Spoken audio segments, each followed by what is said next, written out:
Fenomena puncak bulan purnama sekaligus titik terdekat bulan ke bumi atau dikenal sebagai supermoon akan terjadi pada 4 Desember 2025 pukul 11.14 untuk wilayah Indonesia Barat.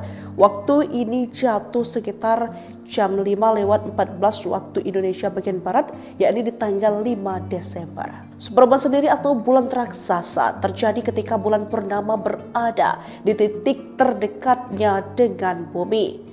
Fenomena ini membuat bulan tampak lebih besar hingga 14% dan lebih terang hingga 30% dibandingkan bulan purnama pada biasanya. Untuk masyarakat Indonesia, fenomena ini dapat diamati menjelang pagi hari dengan catatan kondisi atmosfer yang cerah dan tidak tertutup dengan awan. Namun peringatan serupa juga disampaikan oleh BMKG. Fenomena supermoon kerap memicu kenaikan permukaan air laut sehingga berpotensi menyebabkan banjirop di wilayah pesisir. Pada kejadian supermoon sebelumnya, termasuk terjadi pada Oktober 2025, BMKG mencatat beberapa daerah pesisir mengalami banjirop akibat tekanan gravitasi yang meningkat.